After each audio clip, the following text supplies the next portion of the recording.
Good evening, all. Welcome to the week 6 of the live session for the fundamental of convective heat transfer. So this week we will be covering topics on,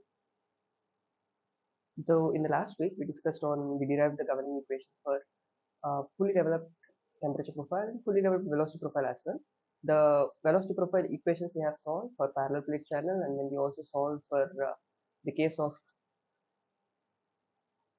circular cross section, circular channel, and then we also derived we also did scaling analysis for the entrance length, and we presented some of the correlations for the entrance length in terms of the Reynolds number for the flow. We also discussed something called the hydraulic diameter. So, and then we concluded with the analysis of with the analysis on fully developed thermally fully developed region, but then we didn't actually solve the governing equation. So this week we will be solving the governing equation. So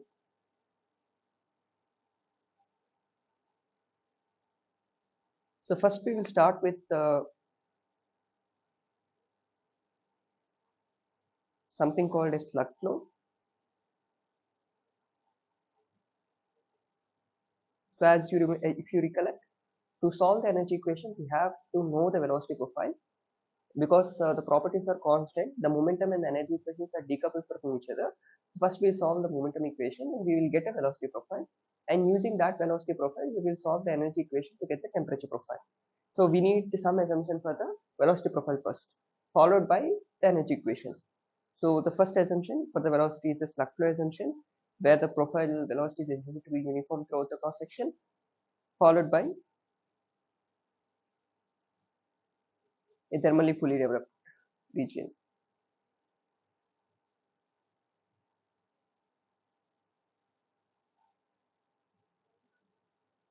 So this is kind of valid in regions very close to the entrance, or fluids where the thermal entrance length is very less compared to the hydrodynamic entrance length.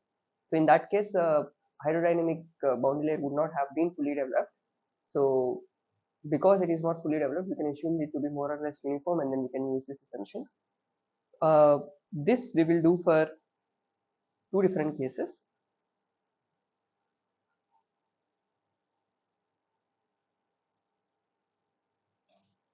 Parallel plate and then circular channel.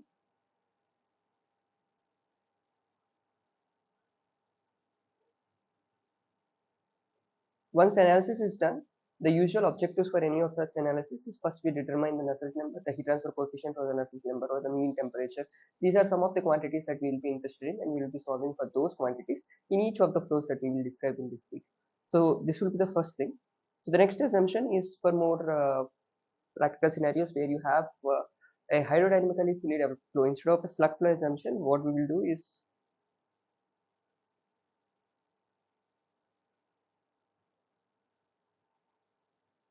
or I'll just write fully developed. So if I don't specify anything, then it means it is hydrodynamic.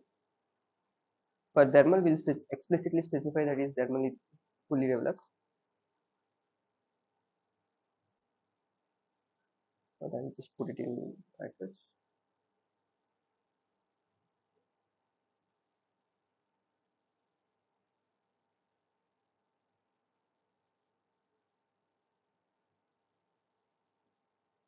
So again, the same analysis will be done for this case, where you have a fully developed profile, thermally and hydrodynamically fully developed profile. You'll compare that in two different scenarios of parallel plate and circular channel.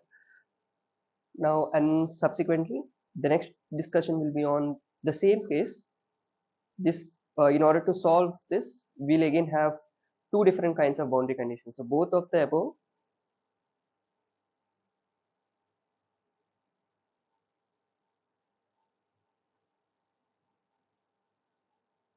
under two different boundary conditions. One is constant heat flux, and another one is constant wall temperature. So these two boundary conditions will be used and different solutions will be obtained. So as usual, first we will start with a summary of what is already been discussed in the lecture videos. I would advise you to go through the lecture videos for getting a complete explanation of them. But if you have any queries, then we can take those particular ones out and then explain them in detail.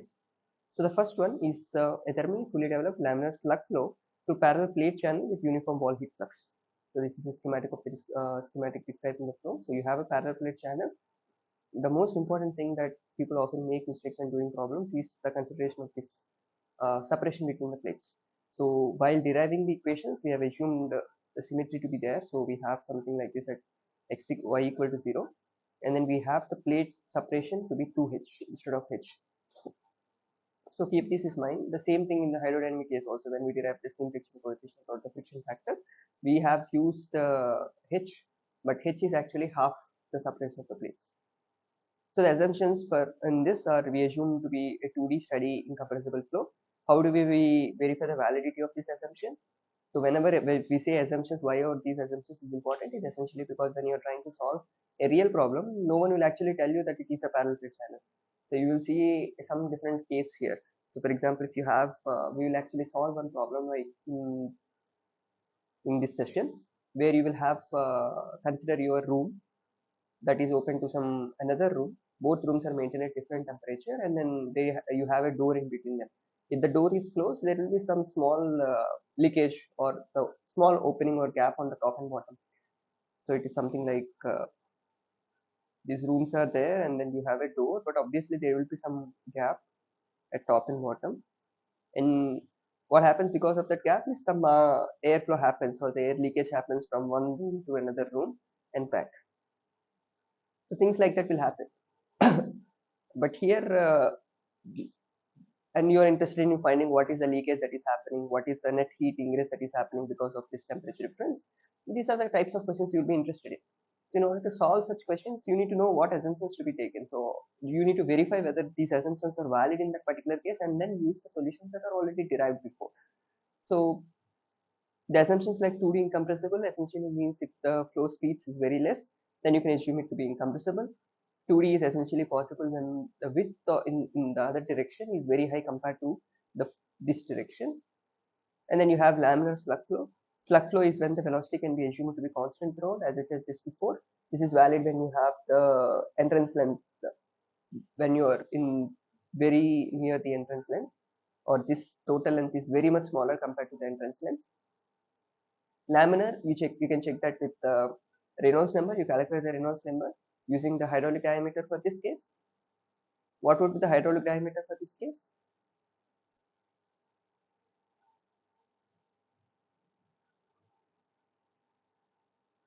If you recollect, the formula is 4 times the cross-section area by the wetted perimeter. 4 times the cross-section area, if you consider any cross-section here, that will be W times 2H by the wetted perimeter, that is 2 times W plus 2H. But as I said, as we just assumed that it is a 2D flow, W is very much greater than 2H. So you can assume dH to be approximately equal to 4 times H. With this, you will calculate the Reynolds number,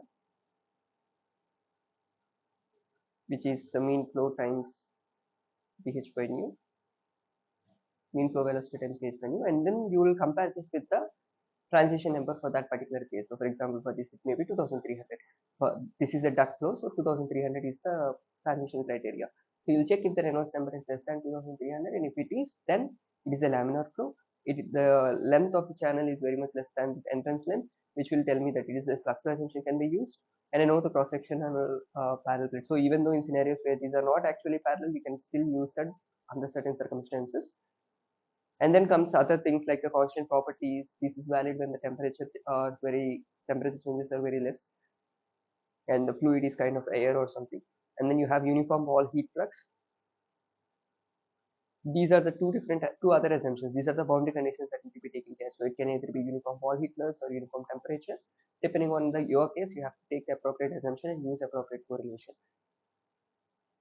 Thermally fully developed, as we discussed in last week. So in case of temperature profiles, you do not have unlike like if you in velocity, what happened is the u remained same throughout the channel after a point, but that doesn't happen inside this. So you have to consider the non-dimensional temperature which is T minus TW by Tm minus TW, and only that non-dimensional temperature will not be changing across X. That is what we will be calling the thermally fully developed flow. And negligible viscous dissipation. So if you recollect in one of our early classes when we derived the energy equation, we have something called mu phi, where that phi is the viscous dissipation term, which is significant only when there are high velocities in the flow. And we are saying this derivation that we are discussing now assumes that the viscous dissipation is negligible, and then there is no internal heat generation. There are no chemical reactions, or there is no flame candle or anything that is internally generating the heat. The only heat that is getting added into the system is from the boundary conditions. With these assumptions, we will take the energy equation and then we will solve it. So for this equation, we've already derived in the last week, where how did we get this equation? Yeah. So we have defined the non-dimensional quantity phi to be T minus TW by Tm minus TW, and then we have set P is a function of R alone, or basically del phi del x equal to 0, and that gave us this equation. That would actually give me something in terms of del T del x and del U W x, and then we will use the assumption that the heat transfer QW prime is constant, so heat transfer coefficient will be constant, and with that assumption, we will eventually come to this conclusion. This we have derived in the last week, so if some of you had some difficulty, you can refer to the last week lecture videos. So now what we have is because del T del x is constant, so del square T del x square equal to 0. So this term is gone, and we already know that in a slug flow, this is the only U, so there is no gradient along x direction. So del U del x is 0, del V del y is 0. So if del V del y is 0, and then there is nothing coming from the walls are impermeable. That is another assumption that we are using. So with that assumption, D is equal to 0.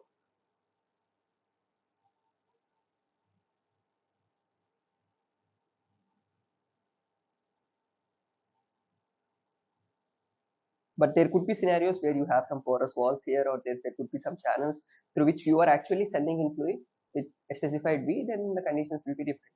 You should adapt the equations accordingly. But this assumption, in this derivation, we are assuming V equal to 0 at the walls. So now this original equation simplifies to this equation, and U I have taken to be Un because it is a slug flow.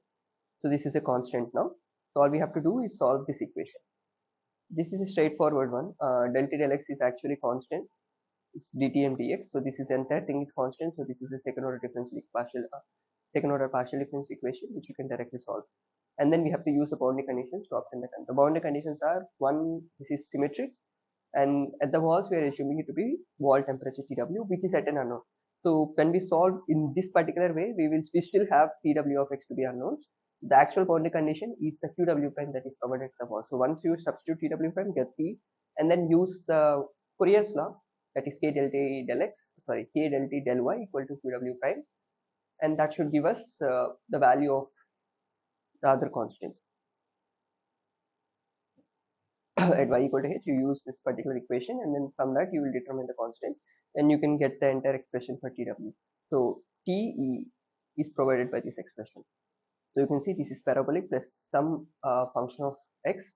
So along the y direction, along the channel separation, it will be parabolic in nature. But this parabolic nature will keep changing with respect to x. So first we determine the center line velocity, and then from there we determine a non-dimensional temperature like this. But as we said previously, we are not in, we define phi in a different way, where phi represents Tm instead of Tc. So we'll calculate the mean temperature. This is the straightforward thing. So once you calculate the center line temperature profile, from there you will calculate, put y equal to 0 or whatever that boundary condition is, get the center line velocity, center line temperature. Using the center line temperature, that using this expression for the mean temperature, you determine the mean temperature, so that you get an expression for mean temperature. And the next step is determining the heat transfer coefficient and the Nusselt number. The heat transfer coefficient is straightforward. So this Qw prime, whatever is coming, is because of h times whatever is the delta T. Delta T is Tw minus Tm. This is again something that keeps happening. So whenever you have heat transfer coefficient is something that depends on the way you have defined it, in the sense that Qw prime is h times delta T. So there is always a reference temperature, or the depending on which temperature difference you are using, the definition of heat transfer coefficient will keep changing. So if someone just tells you that h is so and so value, that alone won't be sufficient. You also need to know what is the temperature difference that has been used to define that particular heat transfer coefficient. So here H is defined with respect to TW and Tmin, not TW and TC.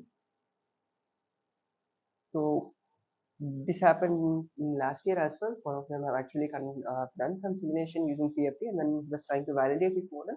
He was not able to compare the heat transfer coefficient directly because if you are using some Fluent or some other simulation tool, it doesn't directly use the T mean to calculate heat transfer coefficient. It uses a different reference temperature.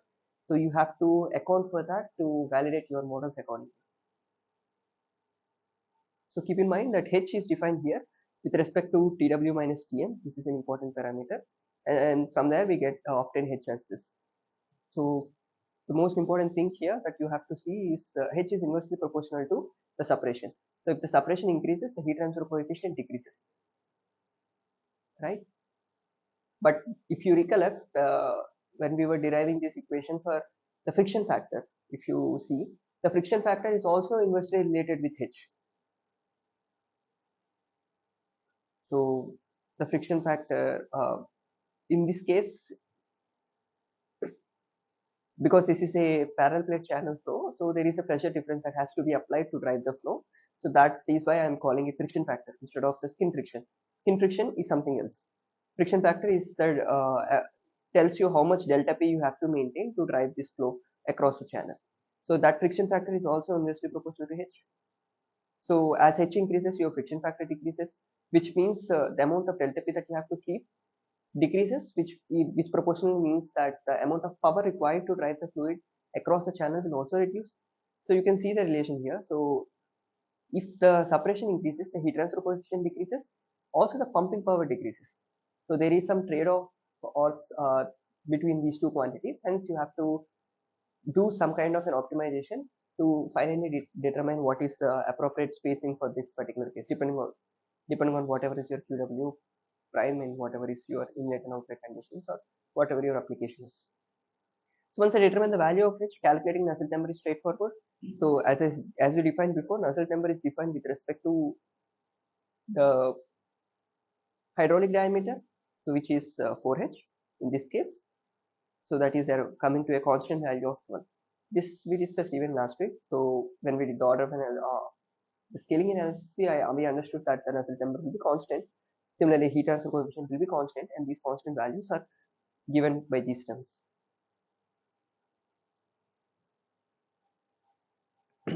Are there any questions? I think this is straightforward. So the next case that we have to extend this method is for a circular pipe instead of a parallel plate channel. Let's say you have circular pipe. This is seen everywhere in engineering applications. From anything you can think of as all the pipes that you have are of this particular cross section. So again, the same assumptions that we discussed as before apply here. But we have an additional thing that we assume that it will be axisymmetric. So axisymmetric essentially means that whichever theta direction you take, so if I measure things here, here, here, or any other direction along the theta direction, all of them are equivalent to each other. So essentially this reduces to one single case. So there are only two variables, x and r. So I can draw this cross section and then solve the problem. The only thing is your governing equation previously in Cartesian coordinate, now you will be solving it in the cylindrical coordinate system. Other than that, everything else would be the same. Again, we use the same assumptions, u equal to um, the slug flow, and then it will be a second order differential equation which you can solve, obtain the boundary conditions. The boundary conditions are also same as before. So at r equal to 0, it needs to be finite. There is no symmetry condition here. And then you have at r equal to r naught, it should be equal to the wall temperature. And then you will use the Fourier's law to obtain the relation between wall temperature and QW prime, from which you will get a relation in terms of central line temperature here. From this equation, you will again use the integral equation for the mean temperature profile to obtain TW minus Tm, which amounted to this. Once I have this, then I can directly calculate the heat transfer coefficient. Again, just make a note that we are using the mean temperature, not the central line temperature. Similarly, I can calculate the Nusselt number. So the methodology is straightforward. You start with the governing equation, do whatever simplifications you can do for your particular case. Once the simplifications are done, solve the differential equation, if possible using an analytical technique. If not, use some numerical technique, either fluent or whichever tool you know. You solve it using numerically or analytically. Once the equation is solved, then obtain the quantities of our interest. The quantities are the wall temperature, because heat flux is known what is the wall temperature, and then what is the central line temperature, what is the mean temperature, then get the temperature profile at different values. And then once you have the mean temperature, calculate the heat transfer coefficient. From the heat transfer coefficient, calculate the Nusselt number. This is the forward problem. The inverse problem is usually you will be specified, or when you are doing an experiment, you will be measuring these quantities and then you will be inferring this Nusselt number and heat transfer coefficient from them. Whichever way it is, I think this is straightforward, right? Are there any questions?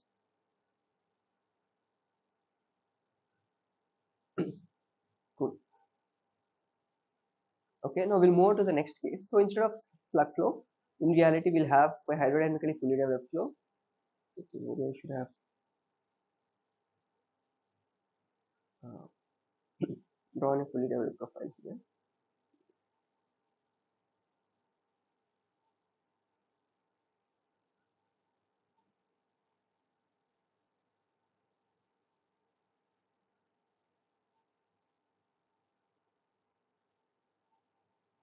So you have a fully developed profile like this.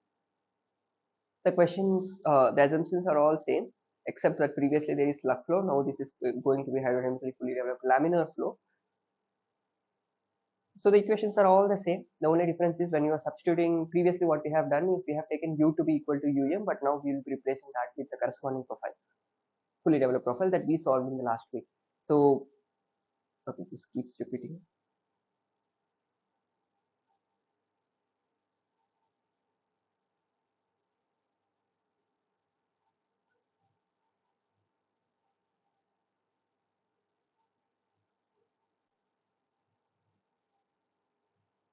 So you will you will use the fully developed profile, which is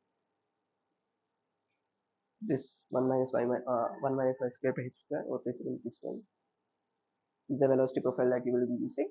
So what happens because of that is previously it was a simple differential equation, second order differential equation that you were able to solve, but now we will have this 1 minus y square by h square term. So if we segregate the terms separately, so if we take out all the terms, so this equation will be given. So this equation is also straightforward. So you'll be able to integrate this equation, and then this will be y minus y cube, and then you integrate it again, then it will be y square minus y power 4, and then you have to use the boundary conditions to obtain this equivalency. The boundary conditions are same as before.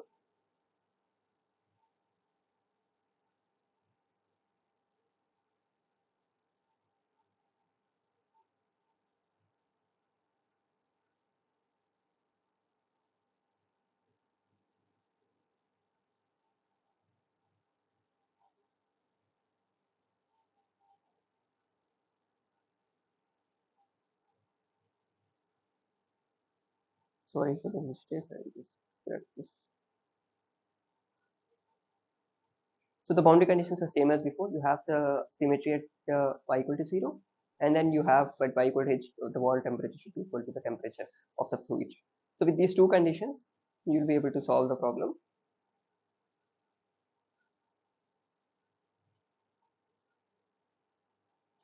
Right, the same things. Once you get T of xy, then you substitute y equal to 0, get Tc, and then you define this temperature profile. And once you have this, the next thing you do is again do the integration, get the mean temperature, and then once you have the mean temperature, Tw minus Tm, and from there you know Pw prime, Qw prime by Tm minus Tw will give me the heat transfer coefficient. And once I have the heat transfer coefficient, I can calculate the Nusselt number, which is h times 4h by k. So these are all straightforward, the same things that you will be doing again and again.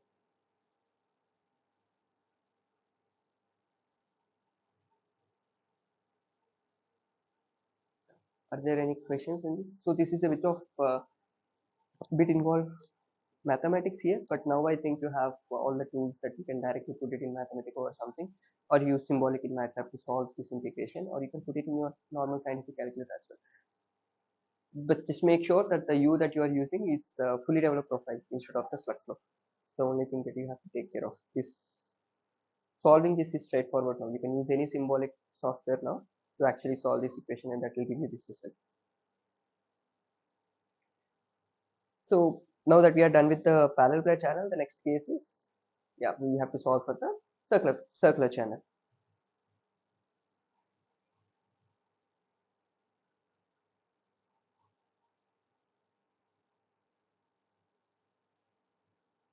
So we will take the circular channel here. So instead of y, you'll be having r now.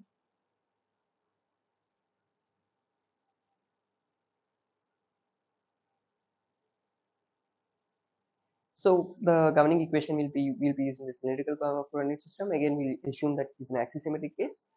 So when I say axisymmetric, it's not just that the geometry that we are considering is axisymmetric. So the geometry along with the boundary conditions should be axisymmetric. So what it means is, so for example, if you have a cylindrical rod that is in an ambient condition, so the cylindrical rod is having, say, perfect circular cross section. So then the geometry is axisymmetric. But then let's say if the rod is in an atmosphere where the wind is flowing from one direction to other direction, or let's say the rod is in an atmosphere where the temperatures are different as you move around, like the rod diameter is too big. So for example, the rod is like a pillar. Like let's say you are in a big room with a pillar. The pillar is kind of having a partition. Let's say this is my big room, and then somewhere in between the room I have a very big pillar. Let's say this is an auditorium kind of thing, and then there is a pillar where you have pillar is, and then you have a partition like this. So this side of the room, let's say, is maintained at 22 degrees Celsius, and the other side is maintained at 25 degrees Celsius. So what happens is, on this side of the wall, you have different temperature. On this side, along this cross section, entire cross section, you have different temperature. This you have different temperature. Even though the geometry is axisymmetric, the boundary conditions are not asymmetric here. So those conditions, depending on, here the temperature difference is small, so maybe you can get reasonable results. But then in different scenarios where the temperatures are, let's say this is inside some nuclear reactor or something, where this is your cooling rod or something. In that case, this temperature, let's say, is very high temperature of say 80 degrees Celsius or even 100 degrees Celsius, or let's say 200 degrees Celsius, and the other side is a very cold room kind of thing. Then in those scenarios, or other cases where the thermal conductivity is very less, so that the temperature differences can actually be very large, or in all those cases where the temperature is not same across the cross section, then you cannot use this axisymmetric assumption. So just keep in mind that axisymmetric does not mean that just geometry is axisymmetric. The boundary conditions also have to be axisymmetric to be able to use these approximations. Okay, now with that thing in mind, so we can use the Hagen-Poisson flow, which we have already solved in the last week.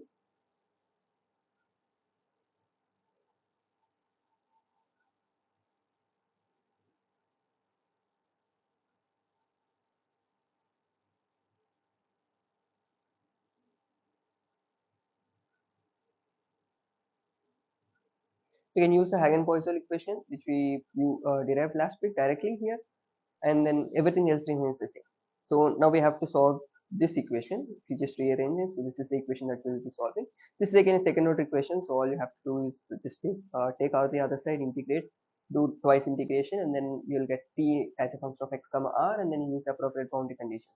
So the boundary conditions are, at the center line t has to be finite, and at wall it should be equal to the t wall, and then the same process you follow.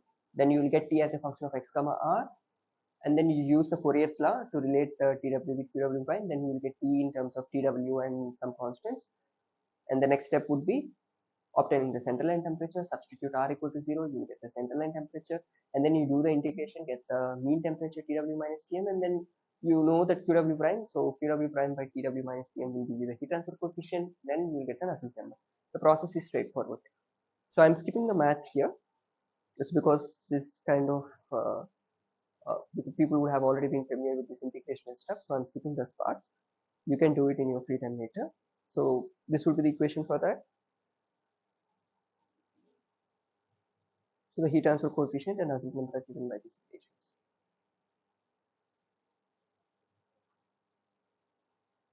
So are there any queries in the method that we are following?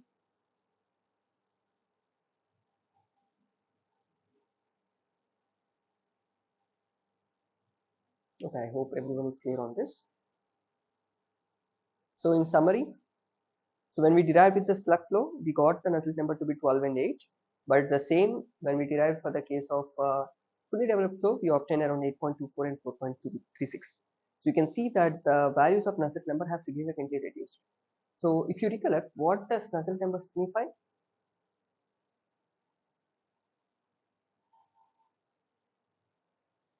Yeah, the formula is HL by K, but then what does this signify? Yeah, it is a ratio of the convective to the conductive heat transfer in a way. So what means is if we have been pure conduction, let's say there is 100-watt heat transfer, it would have been for pure conduction. But because there is this bulk movement of the fluid, the conduction has the heat transfer has increased by whatever the factor that is specified by this Nusselt number. So that many factor times the heat transfer will be increased from the pure conduction case. So for example, in the slug flow case, we have a parallel channel 12, which means if there is a pure conduction, then the heat transfer is say 100 kilowatts. Then because of the convection that is happening inside the flow, because of driving the fluid, what we are doing is we have increased the heat transfer by 12 times. So it would be 1200 watts now. So that is what the significance of this is. And then so you can see clearly here that when there is a fully developed flow, the Nusselt number has reduced from the slug flow condition. So if there is no viscous forces, if the viscous forces are very less or there is no boundary layer has not been fully developed, then what would happen is your heat transfer would actually be higher compared to the case of a fully developed flow. So why do you think this is the case?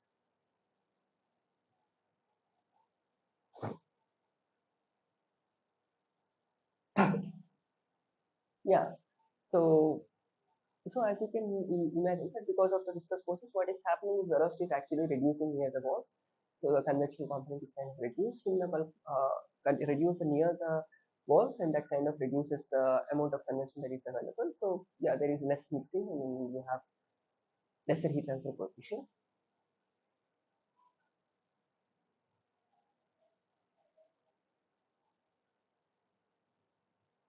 Are there any questions?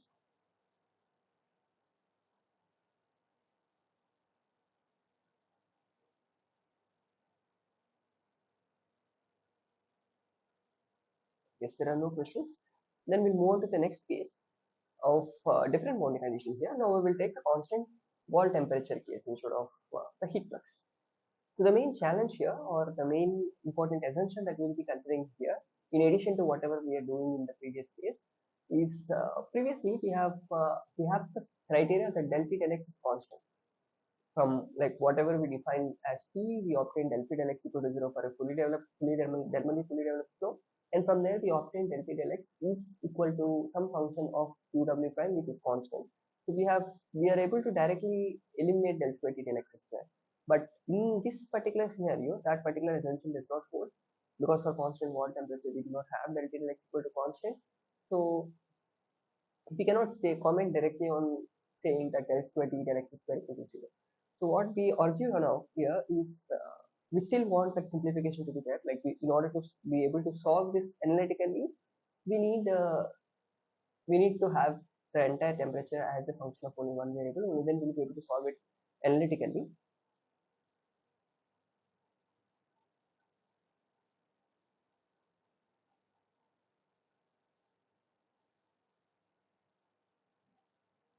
So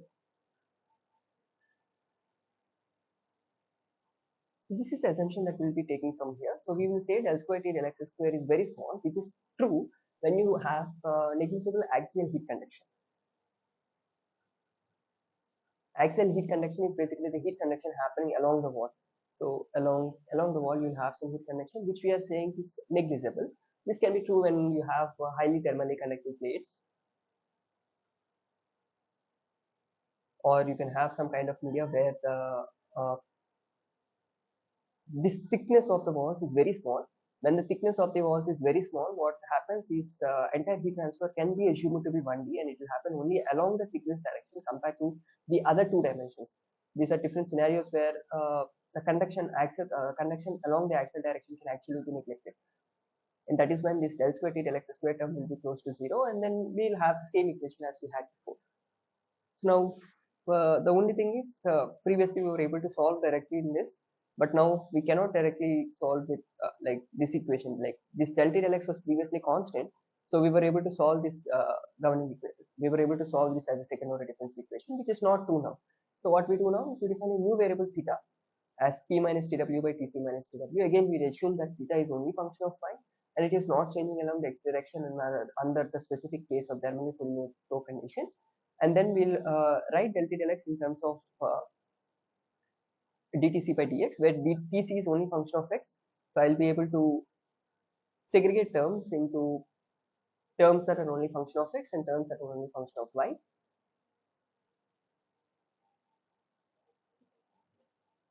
So once I do that segregation as this, then I can say that when I have two terms equal to each other, where the LHS is only function of x and RHS is only function of y, that particular equation is valid only when both the functions, supposed functions, are not functions but are actually constant values.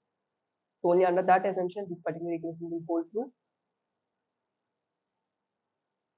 So we write in this particular form. So we have to find this lambda square in some particular way. So we can either solve from, so let's say we will take the LHS first. If you take the LHS first minus L square, you will be able to solve that. You solve this equation.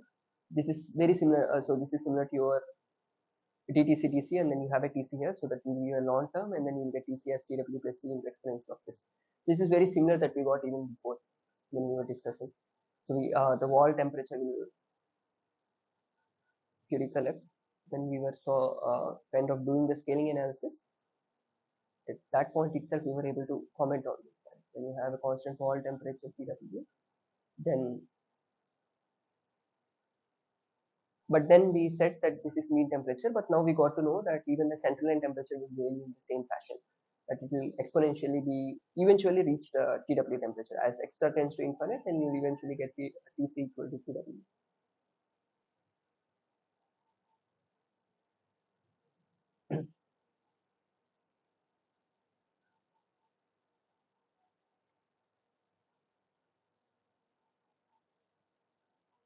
Okay.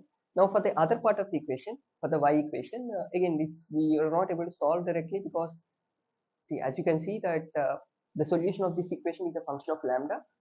So if you directly solve this as a function of lambda, it could actually like we need to know the value of lambda to get a correct value of solution. So how many lambdas should we take? So you can have different values of lambda to get different solutions for this.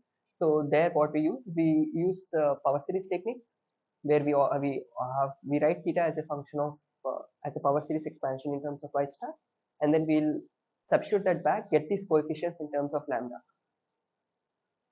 Once we obtain the coefficients in terms of lambda, and then we will see which lambda is actually giving me a physically meaningful temperature distribution. And people have solved this before, and then they observed that lambda square equal to 7.536 has given them physically meaningful solution. So this is the lambda square that we will be using to get the correct solution for theta. Once I have theta, the questions are again same, straightforward. So you obtain theta, that is Tc minus Tw, T minus Tw by Tc minus Tw. Then you have to, all you have to do is calculate the Dm minus Tw minus Tm. So again, you take the same common equation, then integrate the equation on both the sides. This is again little bit of math here, but then eventually you will end up with this equation, which will again relate your heat transfer in terms of Tw and Tm. And so this particular coefficient here should be my heat transfer coefficient. So once I have the H value, I can calculate Nusselt number from there directly, right? So Nusselt number is given by 7.536. The same process you can follow for the circular channel as well, circular pipe. So in case of circular pipe, again, everything is the same. You have to assume del square t del x square to be very less compared to, so that is this particular condition, negligible axial heat condition. This is where you will assume that del square t del x square is very small compared to the gradients in the other direction, and then you neglect that particular term in the governing equation. So this term will be neglected compared to the other term, and then the same process repeats. Again, you try to segregate the variables into the ones that only depend on x and the ones that only depend on r. Previously, they only depended on y, but now they will be only dependent on r. And use the same thing as before. So you first solve the first equation, and then solve for the second equation. Then you will get use the power series expansion, get the constant, get the coefficients here from the power series, from the power series. Once you have the coefficient, determine the value of lambda square, and once I have the lambda square, I'll get in terms of Tc, and then I do the integration again, and then from there I'll get Tm, and then I'll relate Qw prime with the Tw minus Tm, from which I'll be able to calculate lambda square. And once I have the lambda square, I can calculate the Nusselt number from there directly. I can also get the heat transfer coefficient here. I have not taken heat transfer directly here because once you know the Nusselt number, calculating heat transfer coefficient is straightforward, right? Yeah. Are there any questions?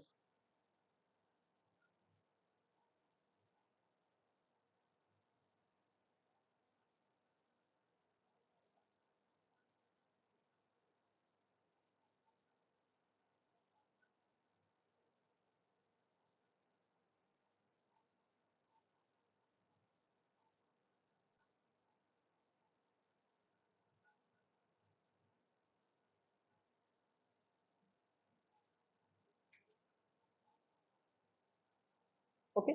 To summarize, the Nusselt numbers again. I have just tabulated the Nusselt numbers here.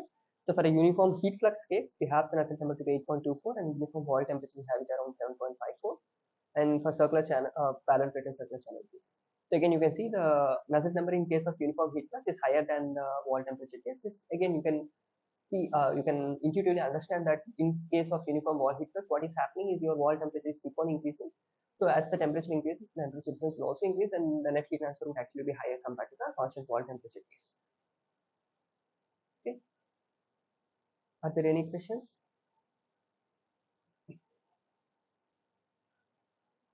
Okay. If there are no questions, then we'll move on to the problems. Okay.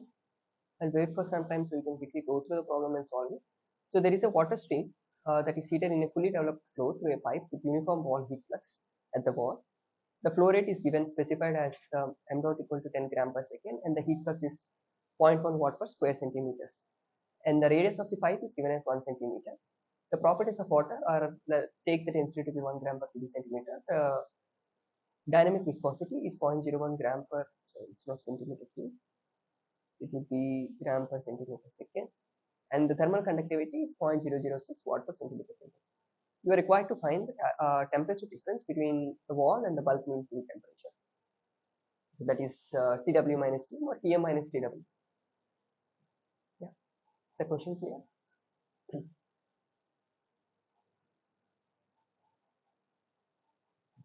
So I'll wait for a couple of minutes.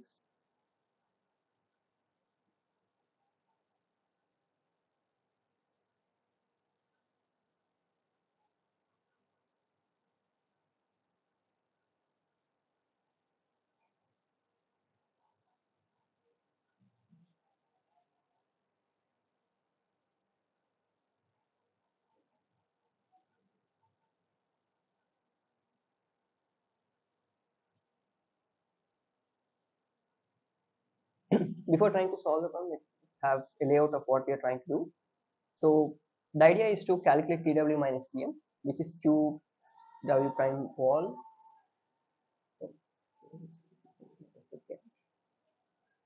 Qw prime wall by H. Qw prime wall is specified in the question, but then H is not given. So now I need to calculate the H value. How do you calculate H? And you need to know the Nusselt number. So which means you have to use this relation H, and the hydraulic diameter in case of circular channel is 2r0. So that, but in order to solve this, I need to know the Nusselt number.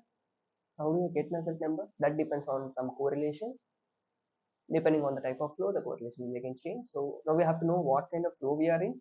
So if it is laminar, we can use whatever that we have derived previously for the circular channel case, that is 3.666 or whatever that value is. 3.66, I think taken the wrong value. So what is the heat transfer? It's 4.36, sorry. For uniform wall heat flux, it is 4.36.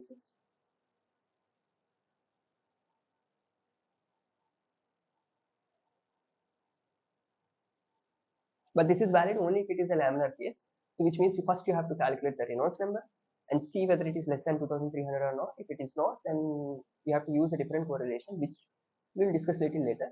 But for now, in this problem, if it is less than 2000, check that it is less than 2300. So you can use this correlation and compute the value of the transfer coefficient. So the flow is straightforward. Compute the Reynolds number, check whether it is lambda or not. Use the corresponding correlation for Nusselt number, get the heat transfer coefficient, and QW prime relate the temperature difference with this. Right? Straightforward. Yeah. So we can quickly solve it.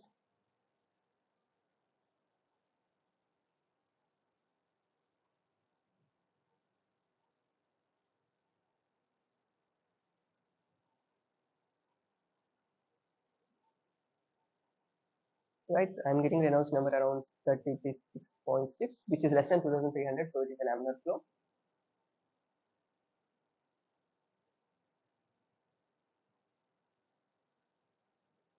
And then Nusselt number is 4.36. That would give me heat transfer coefficient of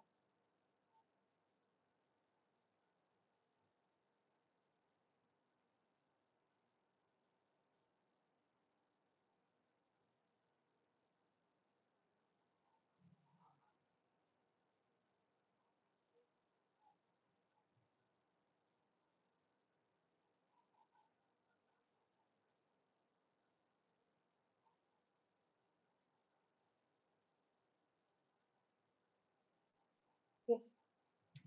I think we're all on the same page, right? You also have the same answer. Is there anyone who got different answer? Okay.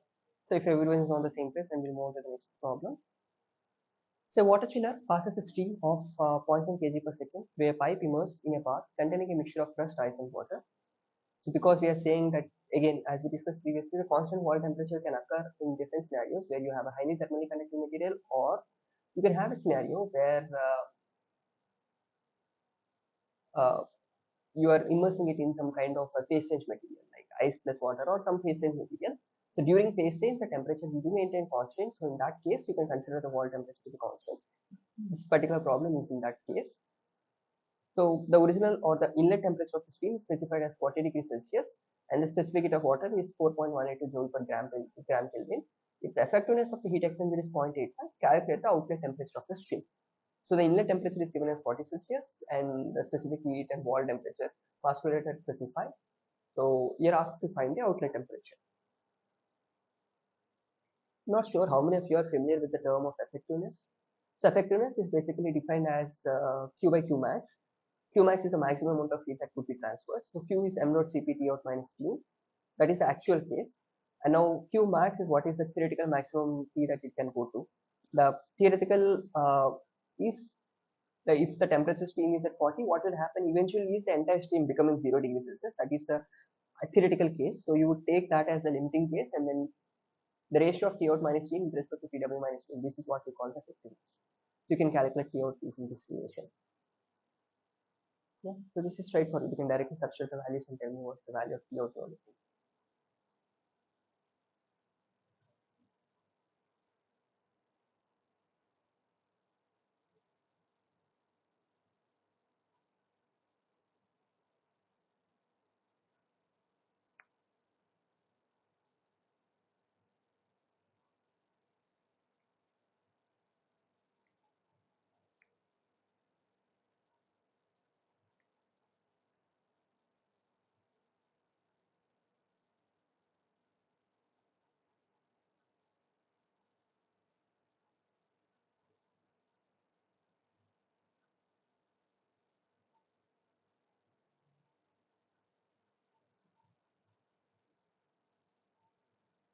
Okay, so you can directly substitute the values. I'm getting it around 6 Celsius.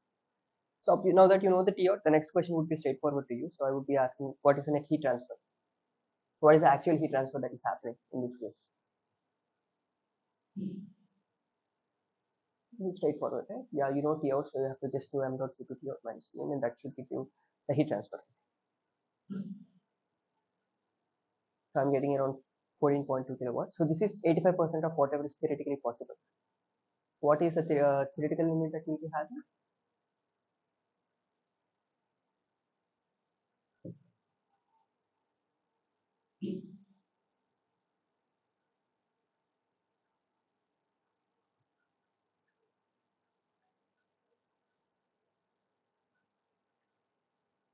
So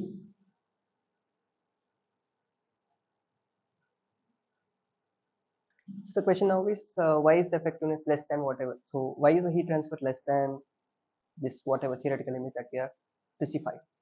Why do you think it is less than?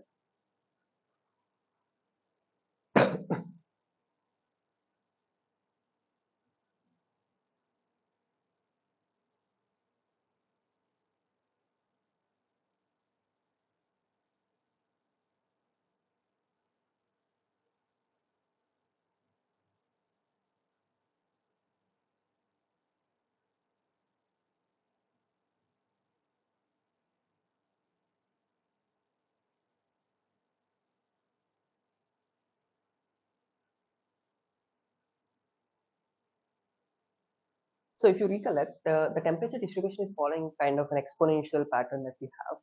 So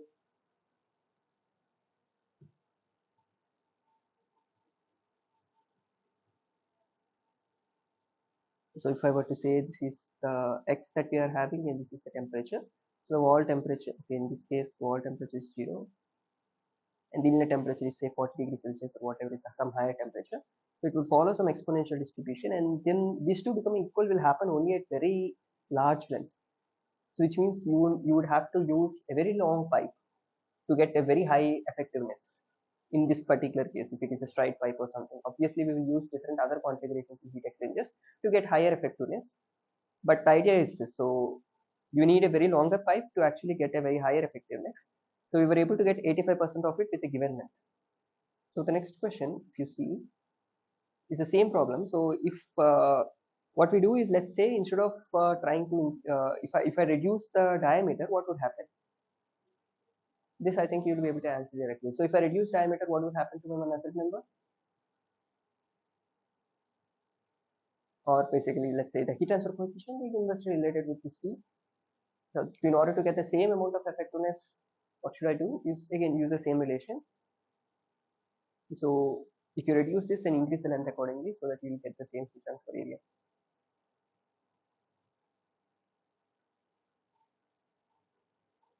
Yeah, I think I've done a mistake here. Okay, I have to just a second. So you have Nusselt number to be, this is constant wall temperature, so this is 3.66, which is H times D by K. So H is 3.66 K by D. So if you substitute that back, we have this as 66K by L TW minus TM.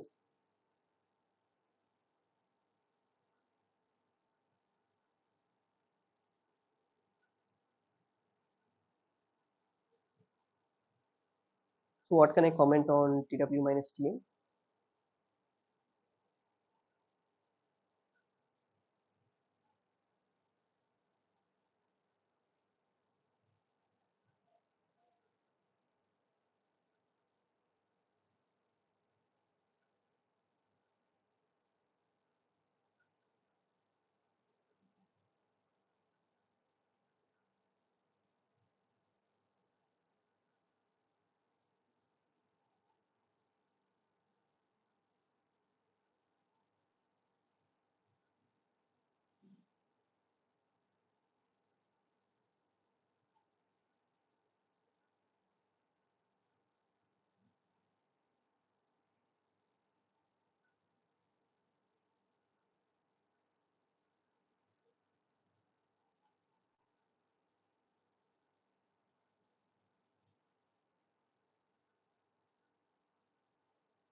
So how is this related with this?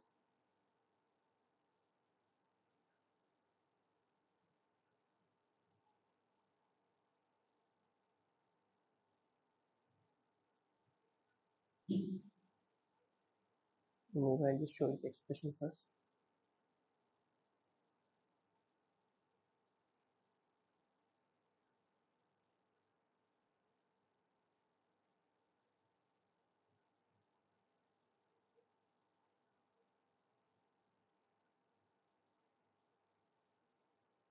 Not written the expression here. Okay, fine. Yeah, so this is expression. So I have TC and TW related in this way. Right? I've not taken TW expression, but it will be similar to this. So TM will also be more or less some constant plus T into exponential of this particular value that you are having here. And we are saying that effectiveness is the same, which means you are going to have the same T out as whatever is the T in. So you'll be having same TC as whatever is here. So which means this particular term should be same, which I'll take directly from here.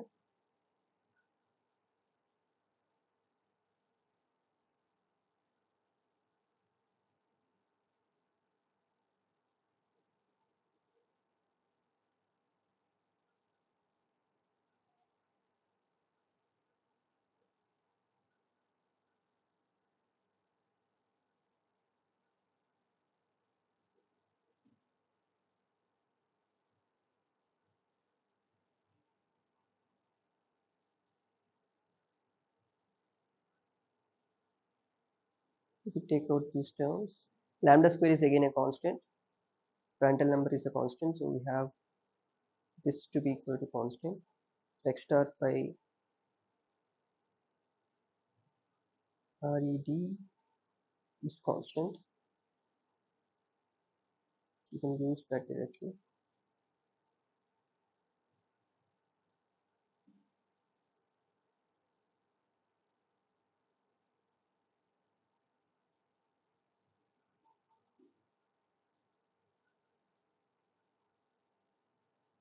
So if that is the case, the x star is basically my L. So L1 by D1 should be L by D. And we are saying that D1 is D by 2. So L1 by L is D1 by D is half.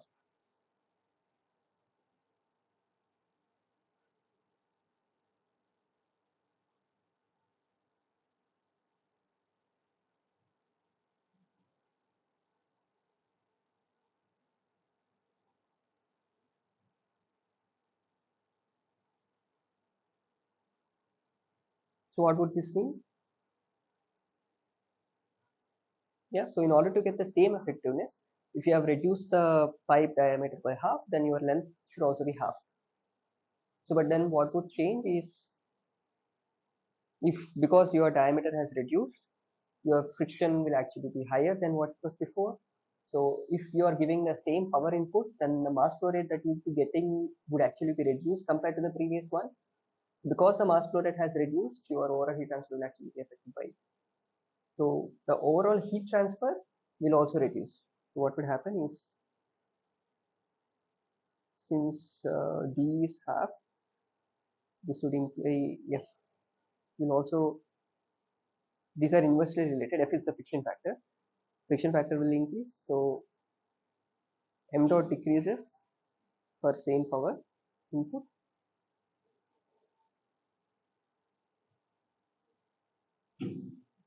and this would mean your overall heat transfer will also reduce. So even though, so that's why you have to take care of these two things. So just because your effectiveness is same doesn't mean the amount of heat transfer has increased. Effectiveness is just one parameter, and you need another one for heat exchanger to do that. People who are familiar with heat exchangers will already know this, so I don't want to get into that. Okay, is this clear? Are there any questions?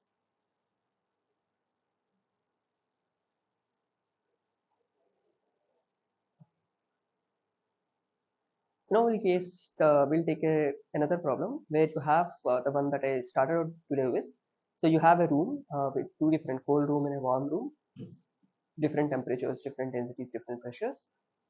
And then this is a door that is separating both the rooms. Obviously there will be some gaps at top and bottom. So because there is a pressure difference, the fluid will start flowing from both the gaps. There will be some air leakage. So we are interested in finding out what is the net heat transfer across these gaps, what is the net mass flow that is happening across these gaps. The first thing is which uh, we have discussed different cases here. We have discussed a slug flow, fully developed thermal profile, parallel channel, parallel plate channel, circular process, circular channel. And then we also discussed fully developed hydrodynamically fully developed and thermally fully developed flow in parallel plate and slug flow under uniform wall heat flux and constant temperature. These are different cases that we study. So which assumptions should I use here? So what kind of flow is described in this particular case?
Yeah, so you consider a parallel case, and as I specified here, you will assume it is fully developed. So why? Because parallel. Why is it parallel? It's because the third dimension is very large compared to this. The door width is very large compared to whatever the gap dimension. So the gap, let's say, is in the order of millimeters. The door will be in the order of meters. So they are like 3 orders of magnitude different. So, so in that particular case, those kind of scenarios are where you will assume the 2D case. So because it is like that, you can assume it to be a 2D flow, and once you assume it to be 2D flow, then whatever we derived before can actually be used here directly. So this is again straightforward. So mass flow rate you obtain by rho times, not d. So d times um times the width w. Let's say w is the width. All I just use the relation that we have derived previously. So if d is the gap, then d square by 3 mu is whatever you have. So d square by d by 2, so d square by 12 mu. As I said before, you have to use this, the corresponding, the plate separation is basically 2h, but when we have previously derived. So now here 2h equals to d, so this will be d square by 12 mu into this is d minus dpdx, so that minus dpdx I'm writing it as delta p by n. So assuming that dpdx is constant. So you can assume a linear relation. So whatever is p minus p divided by that length should give me the value of the dpdx. So that should give me the um, right? So this is the mass flow rate equation again. So this is 12,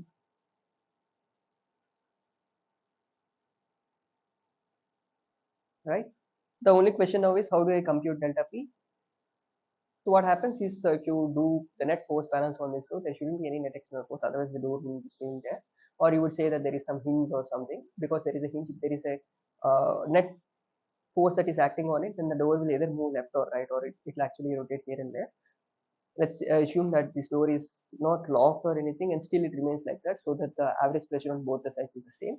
So that would be one kind of way saying that the flow is zero, so you can compute like this. Or else you can also assume that the system is in some kind of a steady state and there is no net mass addition or loss. So what happens is whatever is mass that is coming from the top should actually leave from the bottom. That could also be used. Whichever way you use, both are equivalent. So in either case, if you equate the pressures, you will get another equation. That would give me pH naught minus PC. From there, I can calculate my delta P, which is either this pH minus PC or PC minus pH, whichever you are convenient with. So that will give me m dot in terms of this. So m dot is rho c minus rho h by rho g d cube WH 24 which is related to the other parameters that are specified, the geometric parameter and viscosity of the particular fluid, which is air in this case. Yeah. So the next obvious question is what is the net heat transfer here? Yeah, that is straightforward, right? So once you have the mass flow rate, all you have to do is m dot into Cp into delta T, whatever is, so this mass flow rate is happening across the temperature difference of Th minus Tc. So this m dot times Cp times Th minus Tc should give me Q. Now let's take these values, Tc as 10, Th as 30, D, L, and H, all these values, calculate m dot and Q. This is just to give you an idea of how much these values will actually be. So let's say the door, the gap between the door and the wall is 0.5 mm, and the length is basically the thickness of the door. L is basically the thickness of the door. You can take it as 5 centimeters, and H is the height of the door, which you can take it as 2.2 meters. W is basically the width of the door, which is 1.5 meters. So with these values, roughly calculate the values of m dot and Q, so you can have an idea of how much the leakage can actually happen. The temperature difference here is 20 degrees Celsius.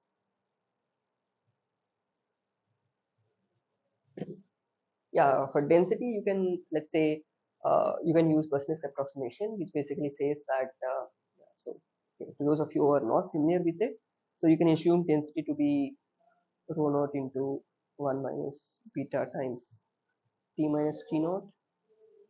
You can take beta to be 0.0033 Kelvin inverse.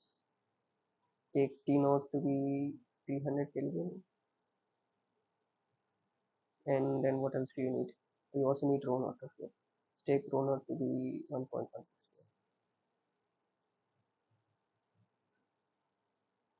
Okay, I think these values should be sufficient for you to get started. So you can calculate rho C, just substitute that corresponding temperature Tc here, you will get rho C. Substitute Th here, you will get rho H, and then you can use into the equation that you derived previously, right? Yeah. So these are the equations that we have previously. Okay, I forgot, right? Rho naught here. Rho. Take rho naught to be 1.164. Yeah, I've given you these values roughly, but what would you actually do is again the same, that you would calculate that, like you can go to the air tables, compute the rho here and here from air tables that you have. Okay, so this is just mathematical thing, so you can quickly compute these values. Record these values without taking rho into picture. This would be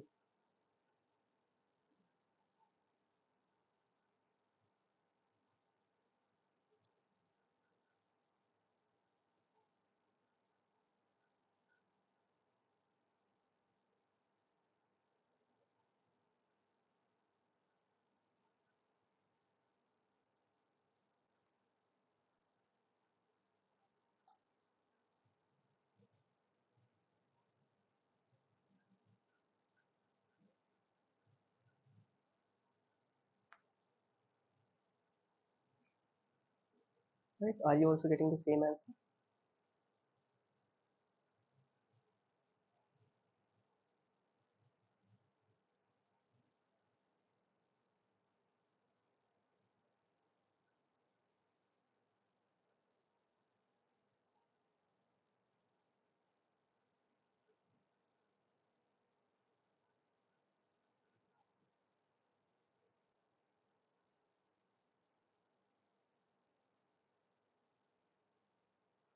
These are the questions I have for this week. Do you have any other questions? Yeah, then maybe we'll take, we have few more minutes. So maybe I'll take, let's take another problem. Let's consider a scenario like you have an array of plates.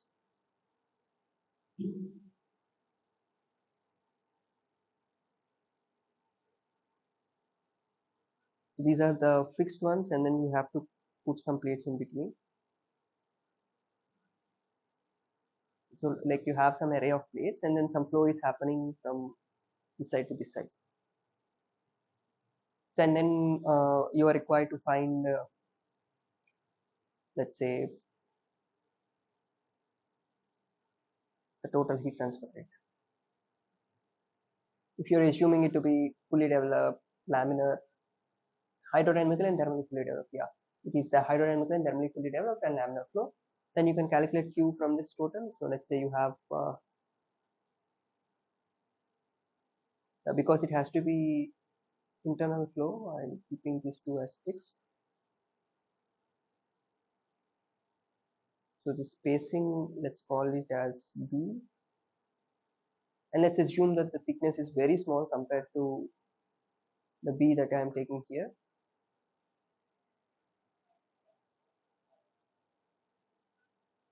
So what would be the net heat transfer?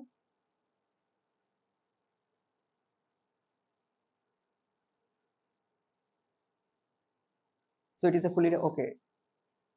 Yeah, so now the important question is, what are the boundary conditions that I'm having on all of these walls, right? That is the question that we need to answer for before trying to solve this problem. So either you need to have a constant heat flux, or you need to know whether it is a constant temperature, all boundary conditions, or all of them. So let's say these are different kinds of, let's say this is some kind of a PCB kind of thing where you have some electrical components on top of each of these plates.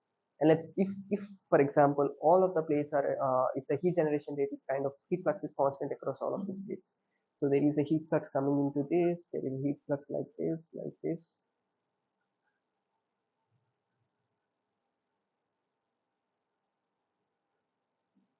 And all of these heat fluxes are constant, then it would be straightforward, right? If all of the heat fluxes are constant and they're equal to Q wall, then it would be just summation of all of this. So in this case, it will be PW wall into whatever is that length. If this length is L, so this is L, and you have four such components. So this will be the total heat transfer rate. And if I ask you what is the total pumping power or required to drive the fluid across this, then what would it be? It's first you have to calculate delta P, for which you need to know the friction factor. First you need to know the friction factor correlation that we derived the last week, which will be something. If it is a circular, then it will be 64 by RE. If it is parallel plate channel, does anyone remember the expression? It will be something like 12 by RED or something. So from that, you'll calculate the friction factor, and once you have the friction factor, you can calculate delta P as FL by D half rho UM square. And once you have the delta P, what you have to do is delta P times volume flow rate will give you the power for driving the flow. And this D will actually be related with this P. So if so basically what happens here is, depending on the value of P, your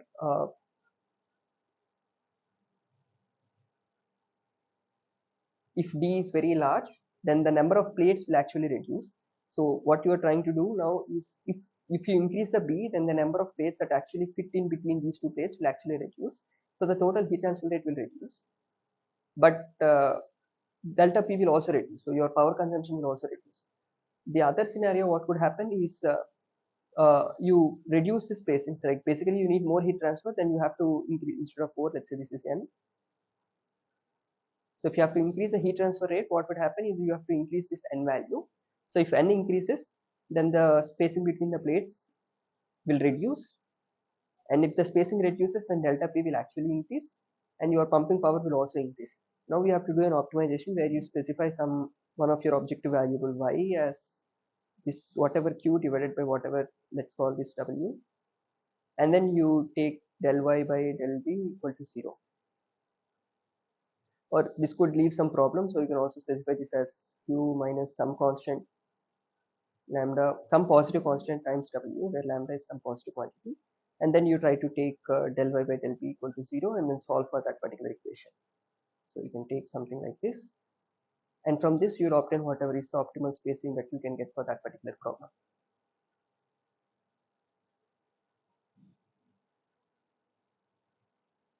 Right?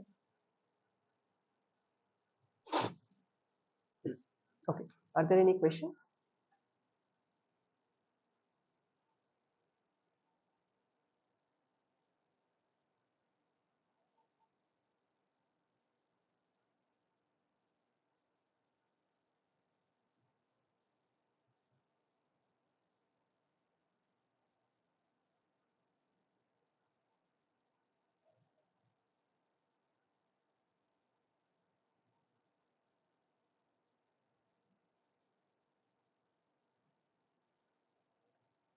Okay, I guess there are no questions.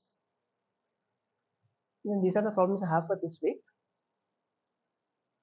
So to summarize what we have discussed in this week, we started out with from the last week's classes, where we derived the governing equations for fully developed temperature, thermally fully developed flow.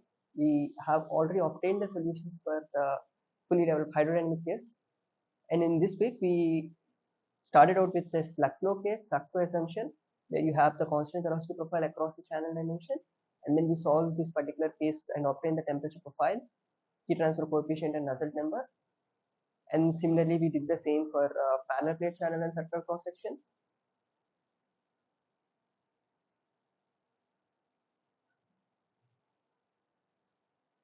And once the slug flow assumption is done, then we move on to a different assumption of saying hydrodynamically fully developed flow, where you use the parabolic profile that we obtained in the last week, and we substitute that into the energy equation. We obtain the temperature profile, we obtain the central line velocity followed by the mean temperature, and then we determine the heat transfer coefficient.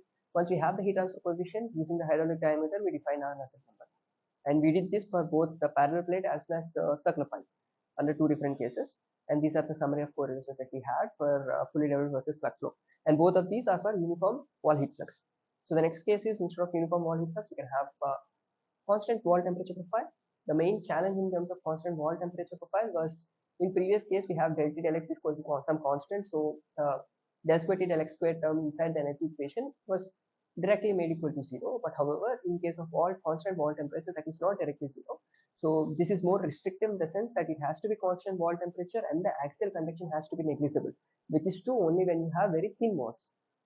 So if you have thicker walls, then the thicker walls or materials having low thermal conductivity, then the axial thermal conductivity cannot be axial convection cannot be neglected, and this assumption may not be valid.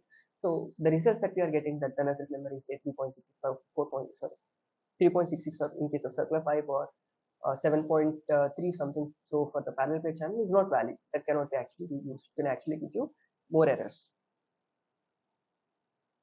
So again, we solve this equation. We obtain the temperature profile. And once we obtain the temperature profile, we determine the, putting y equal to 0, we get the central line velocity, central line temperature. Once we have the central line temperature, we again substitute that back into the energy equation to obtain the Tw minus Tm in terms of Qw prime, and then that gave us the heat transfer coefficient.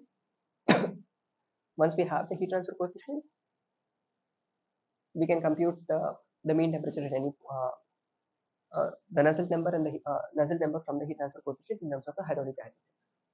So let's say if I were to ask you what is the Qw prime as a function of x, how would you go about solving that?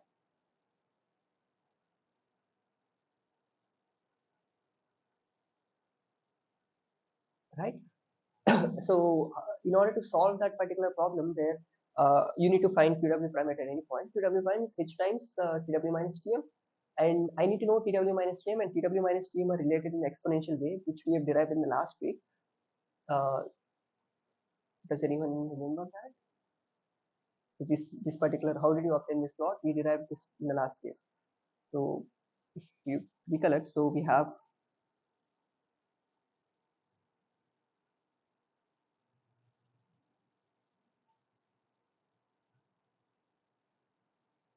considered an arbitrary volume, and then we said there is some Qw prime of x that is coming in, that is causing this. So whatever Qw prime, that is m dot Cp t plus pt dx times dx minus in is t should be equal to h times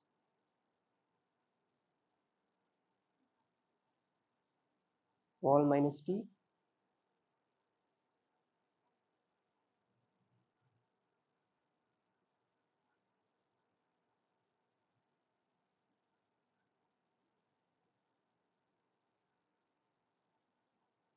times the particular area x dx. This gave us m dot Cp dt by Tw minus t equal to h dx, and from this we obtain Tw minus t out by Tw minus t in is minus h times whatever the length divided by m dot Cp. From this we obtain, or at any point, Tw minus t of x by TW minus, this is basically TM, and this is TMI equal to exponential of minus Hx by, this is H bar. So, at that point of time, we were saying we do not know whether H is actually a function of X or not. But at this point, we know what this H is. We can compute H bar directly. Yeah. So this is basically my H bar that we will be getting. So this is a constant. So now we know that H is constant, but previously we do not know that. So we define the average heat transfer coefficient divided by m dot Cp. So from this, you will be able to calculate the TW minus Tm at any point. At any point x, first you calculate, use the H value, x value, m dot Cp, you get the Tm, and then once you have the Tm, calculating Qw prime is straightforward. So use this equation, and then Qw prime is H times Tw minus Tm of x. This is basically H times Tw minus Tmi into exponential of minus Hx by m dot Cp, right? So this we discussed in last week itself, so I have not taken during the original one. So we obtain the heat transfer coefficient here directly. Once we have the heat transfer coefficient, we can calculate Nusselt number directly. So that obtained to be this value. We also did the same process, constant wall temperature for the circular cross section, where you have the same assumptions as before. The axial convection is neglected. Only in this particular case, we were able to solve this equation. Again, get the temperature profile, put R equal to 0, get the central line velocity, and then put that, substitute that back in the energy equation, and then obtain the values of lambda, from which we calculate the Nusselt number directly, right? And then we discuss some problems. This is the summary of the heat transfer coefficients. We observed that heat transfer coefficients or Nusselt number will actually be higher in case of slug flow. So the order of Nusselt number is the slug flow is greater than fully developed.